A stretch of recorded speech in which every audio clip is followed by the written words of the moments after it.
So, first of all, I've got to say a big thanks to you, Alex, because when we began organizing this panel, we began with 3 speakers, then that dropped to 2, and then last minute yesterday we had another dropout, so now it's just me and you.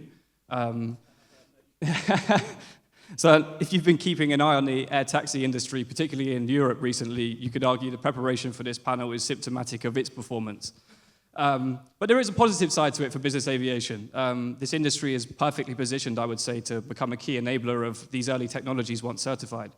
SaxonAir is one of those leading the charge. In late 2023, you announced a 2-year lease of a Pipistrel Velis Electro, which is known for being the world's first fully type-certified all-electric aircraft. So to start, would you mind giving us an update on what's been going on with the Velis Electro and other efforts to electrify? Yeah, thanks, Yves. Yes, we got into it accidentally. We're, as many you may know, we're a jet and helicopter operator based in the UK. We've got an FBO, so we've got a range of aviation operations. And from the FBO point of view, we wanted to see, we heard about the sky being black with electric aircraft, so how are we going to fuel them when they came to our FBO? We discovered the distributor of the Velis is actually quite near to us, so we asked to borrow one to see if it had a giant plug or how we put it into our FBO. Because we realised the fuel trucks, if this all happens, couldn't really help it. And then we wanted to look into how, as an FBO, the aircraft operates. It looks exactly the same as other 2-seat trainer aircraft, but it's utterly different. So things we were starting to explore were about the safety side. We're used to noise in aviation and the ground handling perspective. It's silent, it's instant start, all sorts of things from a ground handling perspective. And then during the course of conversations with the distributor, NeboAir, said, how many of these things have you got? They said, we've got them in the UK, but we can't get them operating, can't get them sold. So we asked to borrow one, and then we took a lease on it, and we wanted to showcase what it could do because it's true zero emissions aviation. We talk about all the good stuff in the future. Right now, today, you can do zero emissions aviation. And we hear a lot about what it can't do, but what it can do is a 45-minute flight. You can do hours building, you can do circuit training, you can put the fun back into flying. So we kind of got addicted to it, and so did our flight crews. So our commercial pilots, turned out they were flight instructors, and they liked to get into it. And we sort of disappeared into this spiral where we're starting to talk to people that wouldn't normally get into aviation, the younger generation, typically a lot of them put off by the image it has. But if you can say, you charge it under our solar plane port, you've gone, and it's literally powered by sunlight, straight away they get the joy of aviation back. So that's how we've accidentally got into it. So the aircraft's been well received. I wondered, have you faced any sort of challenges in operating and maintaining it? Because obviously it's so different to aircraft you've used before. Absolutely, yeah. Everything is a challenge. So our approach was, if we pretended it was a big aircraft, and use the same mechanism we do for managing under our AOC, we could possibly push some of the boundaries. But there's just no infrastructure, so literally. So we've had to put our own charging facilities in. Most airfields in the UK haven't got the charging infrastructure, even if you want a fast charging capability. So it's range-limited aircraft. You can't go on long cross countries. You can't go to Latuke for lunch. So from a regulatory point of view, there's no EPPL. So you can't get a license despite doing the time. From an engineering point of view, they are just drafting the legislation behind the regulations. So the maintenance is a bit of a botch. The infrastructure for maintenance support has been very limited. So you have an AOG. We've got involved with two of these aircraft. One's been down for months. Now it's just coming. But I think our role is just to push it a bit faster. One of the big selling points of electric aircraft is that they need maintaining less. Is that something that you found with your experience so far? Yeah, I think typically, I mean, they're just simpler. You haven't got fuel. You've got a much simpler mechanism. The issues we've had have been around what you'd expect: battery life management. That's the biggest deal. It's most expensive. They're heavy. The batteries are like 80 kilos each, nearly 80 kilos. So if you do a battery change, that's actually an event in itself. But there's not much else to do with it. So they're actually pretty low impact. So getting away from the Velis Electro and thinking a bit more philosophically now, the panel's called the Electric Aircraft Revolution. Do you classify electrification as a revolution for aviation, or is it more of an evolution, or potentially a mix of both? It should be an evolution, because what we found is we've put it into a normal airport environment and you can operate it. So that sounds like evolution. I think some of we'd all like to revolutionise it more, but right now, I think it's just a natural progression. That's how we got into it. We just evolved into it. So the first electric aircraft will be certified under Part 135 regulations, or the equivalent of in the respective certifying nation. Do you see business aviation as an incubator for this new technology, like it has been for others in the past? I think as a mindset, I think I think we've heard earlier. We come to the industry being innovators. I think it depends where you classify business aviation. It's business and general aviation, the lighter end of it, absolutely. I think as soon as you get to longer range, higher passenger carrying aircraft, it's going to be slower. But I think it's an integral part. That's what we're doing. We've got into it. So sort of drilling down a little bit there, business aviation sort of thrives on flexibility and range in a lot of senses. How do electric aircraft fit into this? Because like you say, they don't really have the range as yet. You just have to think smaller. So our cross countries aren't very far, but you can still. But funnily, actually, it's almost like you reverse the telescope. It slows you down, and you look at one of the things. There's Beccles heliport near us, an old Buckingham airfield, where they really pioneered some of this stuff. They are within range. They're proper GA airfields, so your new pilot can operate out of a regional commercial airport and then go to a flying club. So you're getting the same range of experience, just without much range. So we were talking just there before the panel about the sort of build it and they will come mentality of some of the larger eVTOL players. And so do you think that there's an opportunity for electric aircraft to potentially open up new business segments in this industry?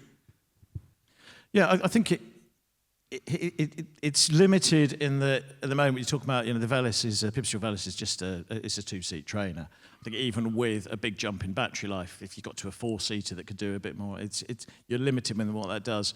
But where I think if you look at it from a different perspective, it creates things we couldn't do. So we set up a flight school. We didn't mean to do that. We are now getting into education outreach because we're pulling the thread of what gets people into aviation, and if you can just get the smile back on people's faces, it enables that. But in terms of a technological point of view, I think it's still going to be some kind of hybrid platform before where it has a place. But the other side of it is, of course, behind large commercial drone operations. It's the same propulsion. So, what are the biggest barriers in your view to sort of widespread adoption of electric aircraft, whether it be technical, regulatory, possibly cultural? The obvious one is regulatory, because we're ahead of the regulations now, which is the first time I've ever known that. But the opportunity is to establish best practice and encourage the regulators to adopt a standard for us, rather than ones we've inherited from the airlines in our world, particularly. Technical, you could say both. It's actually the technical side has created the possibilities we have now. There's always going to be limits to what you can do technically. I think culturally the biggest problem is there is no strategy. We're talking about decarbonising the industry, and we're just operating in small pockets. Whatever you do, even the big eVTOLs, everyone is doing it. There is no joined up strategy on it at all. So I'm looking at the Slido here, and it says everyone in the room, or potentially just one person that's voted, is excited about electric and hybrid aviation. Do you think that sort of partnerships are essential to fostering this innovation, and like collaboration is key? Yeah, 100%. That's, I think, what drove us to it. It wasn't, I've mentioned just the Pipistrel. We found out, we started speaking to Nebo with the Pipistrel. We found out there are three other electric aircraft manufacturers in our region. We started talking to them. We put together a working innovation group where people are just sharing. And it's energized us, and we're getting into areas of collaboration we didn't mean to, which aren't directly related to the original thing. One of the developers is helping design the batteries for another one.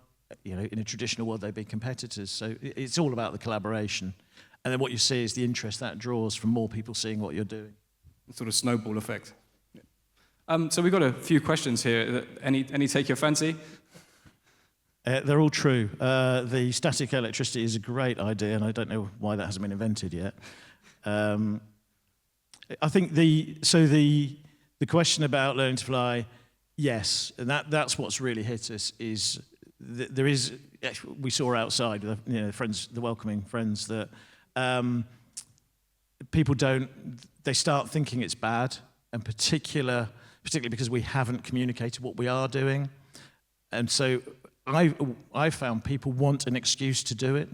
So if you can tell them it's okay, they will, and say absolutely, yeah. We have people who are doing that would not have done. They would not learn to fly in a conventional aircraft.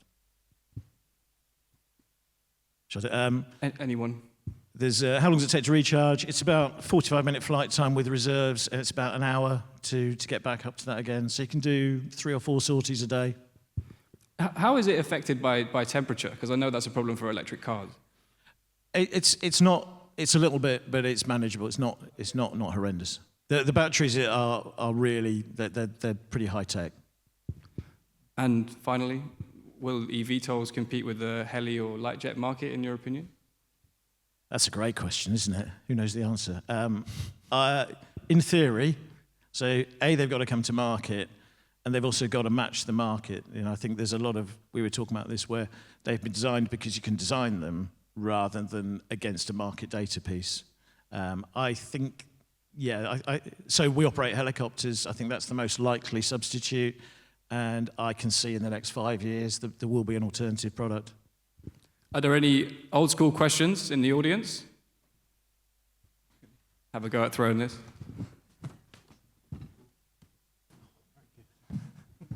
Success. Back to my old days at rugby.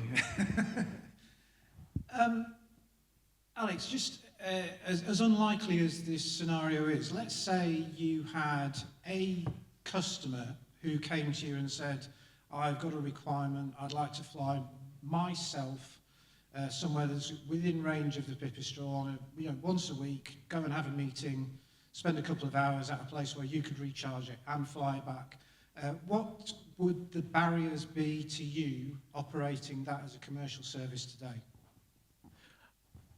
What can be done? So if it was done as a flight instruction or an experienced flight, you couldn't do it as an AOC flight, but you could do it.